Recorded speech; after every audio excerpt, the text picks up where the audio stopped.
Welcome to the Powerlifting and Power Ballads podcast, where we bring you a weekly dose of powerlifting news, tips, and training advice with a touch of 80s rock ballads. This podcast is presented by Team Roar Powerlifting, your source of the most comprehensive coaching and meet day preparation. Here are your hosts, Josh Rohr and Lara Sturm. Welcome to the Powerlifting and Power Ballads podcast. I am one of your hosts, Lara Sturm. And I'm Josh Rohr. This is episode 26 coming at you. Oh boy. 26. We're getting the hang of this thing now. You would think so. By Maybe. 26, you'd think we'd kind of know what we're doing, but I'm not sure that we can, at least I cannot confidently say I feel like we're doing everything exactly right. But at the same time, I don't give a shit. Dang it. I was trying not to cuss this year. Messed that up. You got to give me a burpee. Yeah, maybe later. So did you do my max push-up? Nope, completely forgot about it until just now. So, yeah. So that question you asked earlier, do I even lift? No. No. I have a power rack in my basement. I've used it a couple times. That's good. So. I have a whole bunch in my basement, and I use them very. You know what? I've been working out. I wouldn't say I've been training, but I've been lifting. I've been doing something, a little something. A little something every day. Well, and there was one thing we talked about last week about making New Year's resolutions. Yeah. And I do want to kind of take back a little bit of what I said, like that I think New Year's resolutions are totally lame. Because I think whatever gets you going. But I also think it's like better to start with just a little bit and make that actually happen on a regular basis before you go, oh man, I'm going whole hog. Because I feel like that's what happens sometimes. People will just try to make huge wholesale changes and then, realize, hey, I said I was going to get up at 4:00 in the morning, even though I've never done it. I'm going to do it. And then they do it for like 3 days. And then, that's the problem. Start little. Yeah, I agree. I think that's with a lot of things. Like I find myself having those issues with just like work projects I want to do. Like I want to, do all of these little videos to explain all these little things that I program occasionally, just all the intricate details where I could probably do that in a couple hours, just make a bunch of videos. But I'm like, well, I want to edit them and put the real nice text in and do all this. And I just kind of get carried away and end up not doing any of it. So I think that is completely a separate topic, but kind of the same concept. I think like small steps. Yeah. Small steps. Just get started. Don't wait for the perfect time. Like, doing someone's first meet type of thing. Yeah. True. Get started. Yeah. Jump in. Hey, we got a new follower this week on Instagram. A new follower, Josh. Who is it? AJ Bolton, our one and only new follower this week. So big shout out to AJ. Thanks for, I don't know if you listen or not, but you follow us on Instagram. Hey, I don't know. I feel like we should make him like Insta famous now. We could. AJ Bolton. Well, all right. So I see that there's some newly listed Georgia meets. I was going to make him more Insta famous to the 3 people listening right now. So, but we'll move on. So there's a whole bunch of new Georgia meets listed. Yeah. Well, there's 2 more. So we have the Georgia Winter Classic, February 21st in Suwanee, the Georgia Spring Open, March 13th and 14th in Savannah. And then the 2 meets that are newly listed, the Georgia State Championships actually showed up on the calendar, I believe today or yesterday. That is going to be April 24th and 25th in Suwanee, Georgia. And then the Atlanta Open is going to be June 26th in Atlanta, Georgia. And that's going to be the Atlanta Open in June is going to be part of the World Sports Expo. So that'll be awesome. A fun meet. Always fun to see all the other events and be part of the bigger show, I guess. Yeah. Now I haven't been to a meet since the whole pandemic thing started. How is it? Are lifters, able to lift just fine with masks on? How is that going? Yeah. I mean, so if and when I do work out, I wear a mask just because that's what you got to do in a meet, and it's never affected me. But everybody at the meet, personally, I haven't seen anybody have issues with it yet. I guess the only issue would be those few people that try not to wear it as much as they can and have to be told over and over to wear your damn mask. damn it, that's twice. That's 3. Ah, But in terms of performance, like it doesn't. If it really bothers you that much, I think it's well. I'll just say I don't think it really bothers you that much. I think you just like to complain. could be.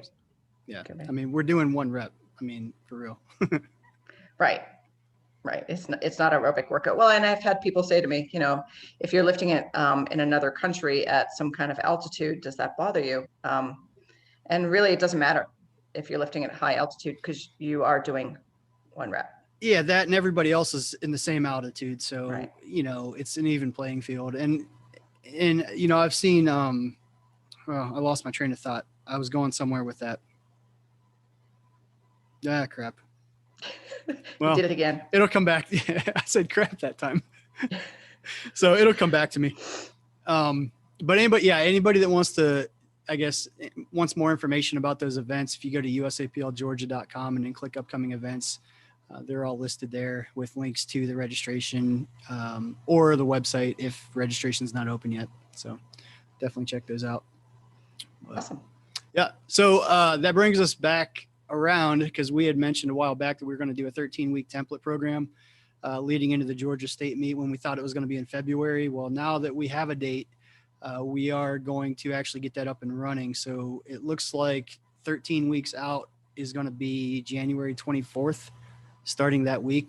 January 24th is a Sunday, so we're going to start that week. So if anybody's interested in that 13-week template program leading into the Georgia State meet, we're going to have information on the Team Roar website. If you just go to teamroar.com/events. So that'll give you, it's not up there yet, but it will be. So that'll give you the link to register for that and get that program if you're interested.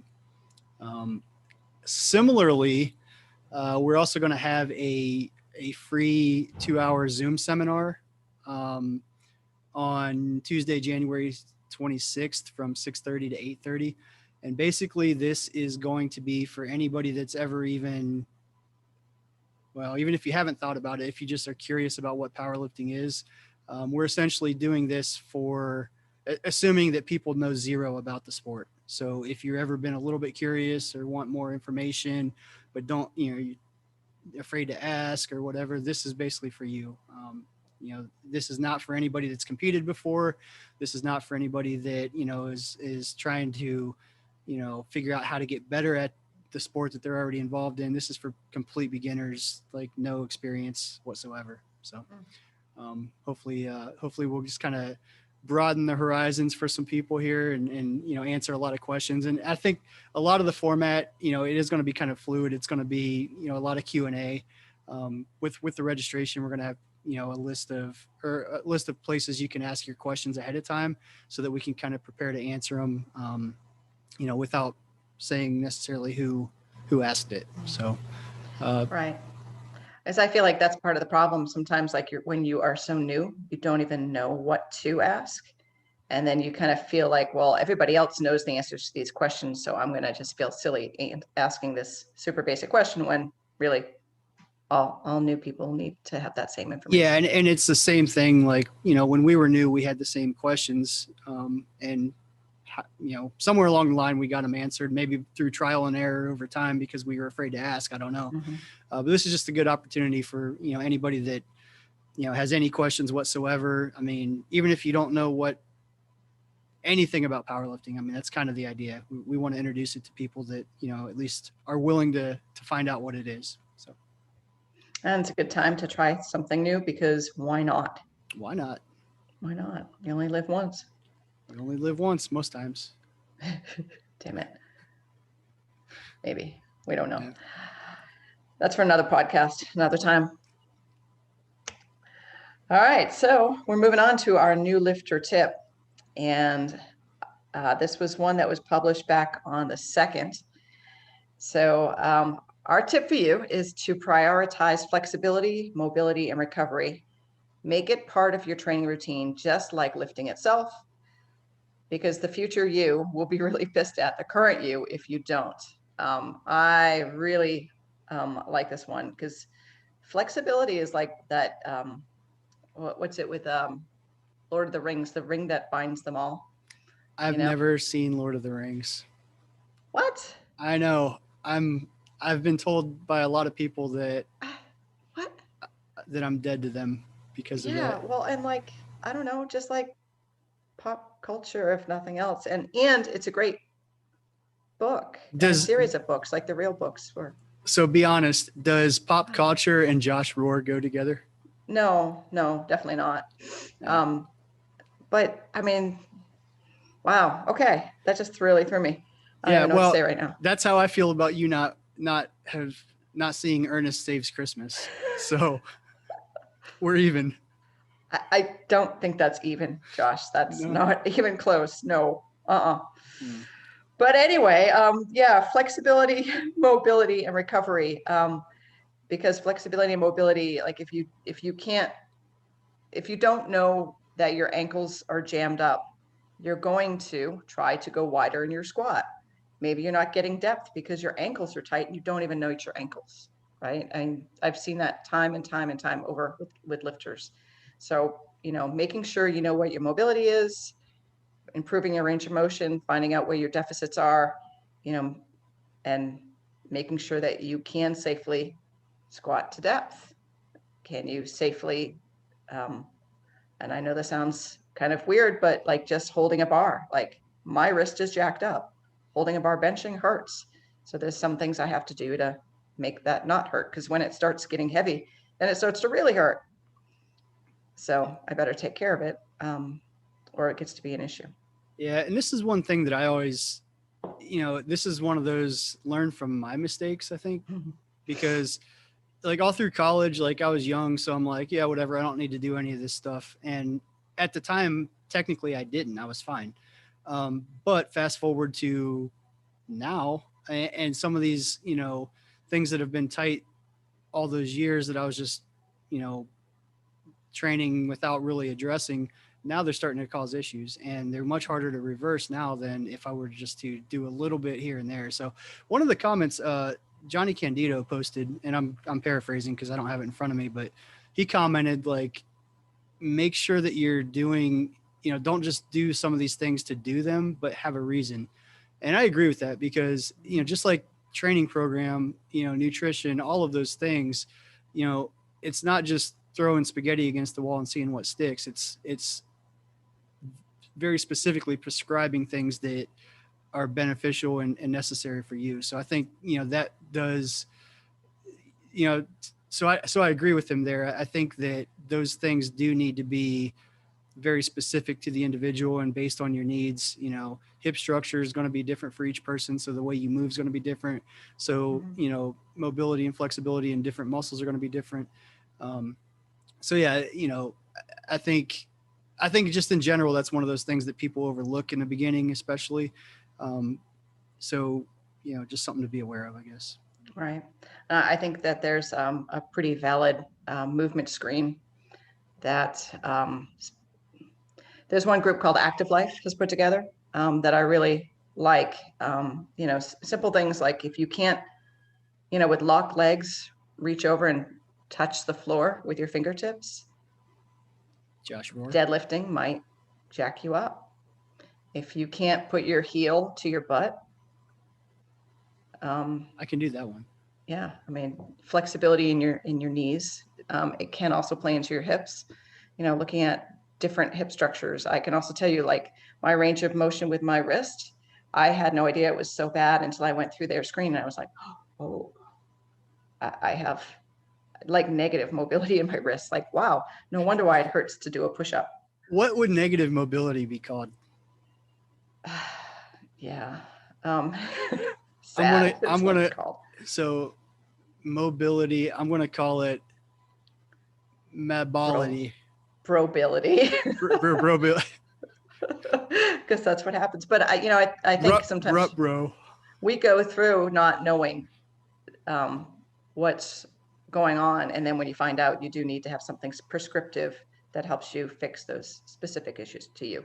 Yeah. All right, so we'll move on. I'll get off my little horse there. Oh, in recovery, the whole recovery thing, boy, if you're not recovering, like proper sleep is huge. It's just, I can't even stress it enough. Like since the pandemic's happened, my whole sleep structure has changed, and boy, I just feel so much better. Go figure. Wow. And some of those terms like flexibility, mobility, recovery, I don't want to say they're generic terms, but when you just say recovery, well, what does that mean? I mean, that could mean, like you said, sleeping. That could mean soft tissue work. That could mean better nutrition, all of those things. So it's not, we're not trying to box people into certain things here. This is just kind of general recommendations, but something to definitely be aware of. Yeah. I am being specific. Yeah, true. Sleep. Because people are always like, a lot of people I talk to are like, I get, 4 to 6 hours a night. Yeah, and I'm sorry, that's just not. That's not going to cut it for most human beings. So even people that live on 4 hours like that and have been doing it for years, right?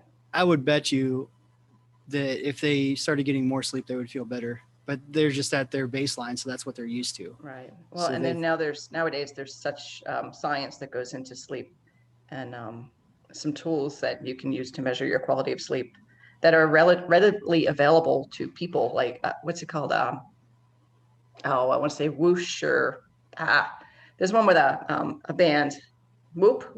It's called Whoop. There it is. And it's called Whoop. Yeah, there it is. Exactly. That was good. That's slick. But it hooks up with an app and it tells you how well you slept that night and whether you're ready to hit a hard workout or not. Yeah. And it's good stuff. Yeah. Cool. Yeah. All right. Any other final thoughts on that? No, moving on. All right. So this one, I'm asking you to answer this one, the powerlifting situation. As I read it, I'm more and more annoyed at how stupid this question is. But I'm the one that came up with it. So I'm going to ask you to answer it. So the question is, rank the following in order of importance, 1 being the most important, 4 being the least important. So your 4 options are a good music playlist, a good handler at the meet, a good training program, a good nutrition program. All right. So I saw this question right before we signed on. And then I did think, there's one that's missing. There is. I mean, you could argue there's a few missing. There's a few missing. Okay. And you could argue that some of these really shouldn't even be on here. Well, maybe one of them. Oh. Maybe 2 of them. No, I think all of these are fairly valid. But there's one that I feel like is that ring that binds them all. I feel like a good coach is blatantly missing, and I would actually rate that as number 1. All right. So I'm going to start over with the actual instructions. You have to rank these first. Damn it. You can't just, this isn't a write-in. This is rank what is here. But Josh, this is self-promotion also, right? Yeah. So Josh being my coach, I don't think if he had just handed me a good training program and was a good handler at a meet that I would have had the success that I had. I think a lot of that came into, getting coached, even though I was a coach, I think even coaches need coaches. I think coaching is huge, huge, huge. So I can't just be like, no, sorry, follow the rules. Like, I really think anyone who wants to do well in a sport needs a professional coach. I agree. Now, if you just want to do the sport and get involved with the sport, maybe you don't need that coach to start with. But then when at some point when you're like, wow, I want to get better at this, invest in a coach because it's priceless. So that's it. Coaching number 1. So let me rephrase the question now. Rank the following in order of importance. Number 2 being the most important, and number 5 being least important. Number 5 being the most important. The least important. Oh, okay. So I was like, because you already used one that's not on the list. Yeah, so I already used based on what's left. All right. So I would say number 2 would be a good training program. because, how are you going to get there unless you have a plan to follow?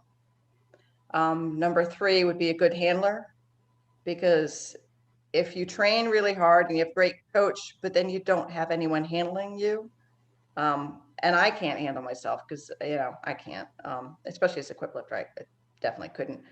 But man, if that meet day goes to shit, because you don't have a handler, or you have someone who doesn't time your reps correctly, then the whole training cycle gets thrown out almost. Yeah. If you're competing to do well at a meet. And then I'd say, wow, and I hate to say that nutrition falls down to being after all that, but yeah, for me it would, because my nutrition doesn't suck in the first place, but maybe it would go higher for someone who really needs to clean some stuff up. And then a good music playlist, because really you can put one together on the fly. I think music's important, but at the end of the day, you can just put earphones on and tune people out without music. Yep. Last for me, I know, for a Power Ballads podcast, but no, I don't disagree with that order. Actually, I was expecting something a little different from you, but that would actually be my order as well. So here's the reason I don't like this question, and it was already posted, so it is what it is. But the reason I don't like it is I think there's so many variables, because what you just mentioned, are you lifting raw or equipped? If you're lifting raw, then handler is really not that important, I don't think. Sure. Outside of saying, hey, it's your turn, go get ready, and here, I'll load the bar for you when you're warming up. With an equipped lifter, a handler is a must. So I think there can be different answers to this, which I guess is good because everybody's different. But me personally, I would agree with your list and your order. So, wow, that's weird. We agreed on something. But number one, still a coach. But number one, still a coach. Yeah, I agree. And a lot of that's the thing though. That's why. So saying a coach, that kind of encompasses a training program and a handler. And in my case, DJ. So that also encompasses the playlist. So, There you go. Yeah. Well, and then if anyone who's ever seen you at a meet, like if anybody has earbuds on or whatever, like whenever one of us is lifting, Josh would be taking your earbuds, but not just holding them in his hand, but listening to what you were listening to connect. It in is that extra special way. I encourage anybody out there to do the same, because that tells me, well, one, I'm just a curious individual, but really I like to kind of hear what the lifters are listening to right as they go out, because that kind of gives me some insight as to what their mindset is. Like if they're listening to just some like real calm, casual music, then they're probably really dialed in and focused. If they're listening to something really, really hype and whatnot, they probably are trying, they probably then want you to be yelling and screaming to kind of get them going too. I could be completely wrong there, but that's my interpretation, and that's what I go off of. Based on what they're playing. Yeah. There you go. It's a whole science that I made up. Okay. Well, I don't know that I disagree though. There you go. So, all right. So Josh, we're on your lifting songs, your meet day songs. Speaking of great music and playlists, we're on to opening bench songs. So my two go-to choices for my opening bench is R. When there's two, do you say is or are? Two songs are. Two songs are. My two songs are. Thank you. There you go. I talk good. The two songs are Hank Williams Jr., Country Boy Can Survive, and Huey Lewis, Power of Love. Both are rather surprising. How so? I just don't think of either of them as lifting songs. Well, You're wrong. I guess I'm missing out is what you're saying. Wrong. You're just wrong. Yeah, it's okay. So here's my reasoning. Hank Williams Jr., that Country Boy Can Survive song has always been just something that I've enjoyed. And it's kind of got a decent, I wouldn't even say a beat, but just kind of a decent feel to it that's fairly steady. So, if anybody knows me, like my bench sucks, so I don't need anything super crazy going into bench. But that just kind of keeps me kind of level. And then the Huey Lewis song is kind of a little bit more hype, a little bit faster. I don't know if hype's the right word. So that one, if I'm just feeling drained from squats, that one usually gets me right back in, like mentally. So there you go. Take notes if you're listening. If you want to say your bench sucks. If you want to have a subpar opening bench press, these are the songs for you. Yeah, but like I hear that so often from so many people, except for Jen Thompson. Oh, my bench sucks. There are definitely people that are bench specialists, but most times bench press won't win a meet. Yeah, it can certainly lose a meet. But for a lot of people, they always feel like their bench sucks, and you just kind of want to be even with it, steady with it. And I purposely said my bench sucks because I wanted to actually have a little discussion about that. I have issues with people that say that. Reason being is powerlifting is a total.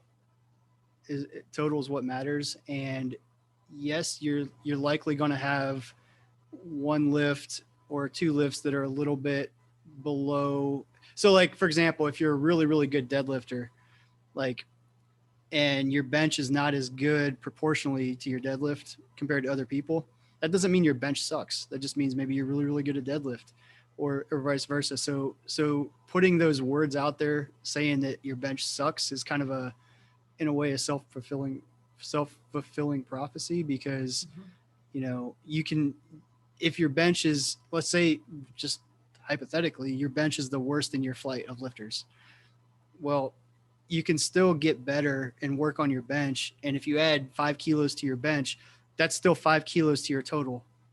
So, a lot of people just write it off as, well, who cares? It's bench. I'm not going to really worry about it. My bench sucks. I'm not going to try and make it better.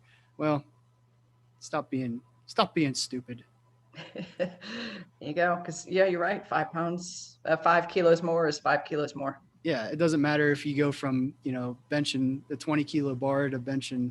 Well, I guess you'd have to be doing 25 kilos. So if you go from 25 kilos to 30 kilos, like that's huge. Still, that's 5 kilos on your total. Mm-hmm. And I'm good at math. Wow, math is hard. Yeah. But I mean, maybe just rephrasing it to this is where I have the area of most opportunity. Yes. See, exactly. Positive spin. I mean, if you think about it that way, like, yeah. And if so, I would actually argue that that's correct too, because if that is your weakest lift, we'll call it weakest lift of the three proportionally, then yeah, you're right.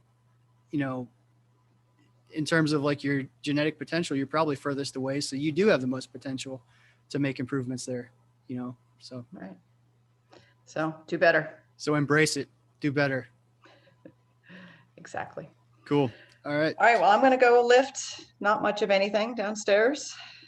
I'm going to do some abs and get ready for summertime. Yeah, because it's right around the corner. Yeah. So cool. Fun stuff. All right, guys. Well, thanks for tuning in. Don't forget to follow us on Instagram at PL Ballads Podcast. We are live streaming via Instagram our recordings now, so you can jump in, make some comments, leave your feedback, be involved in the podcast itself. Or if you have any questions, topics you want us to cover, shoot us an email at plballadspodcast@gmail.com. This has been episode 26, and it rocked. Later. I know. I like that ending. Thank you so much for listening. If you enjoyed today's episode of the Powerlifting and Power Ballads podcast, please remember to subscribe and share it with your friends.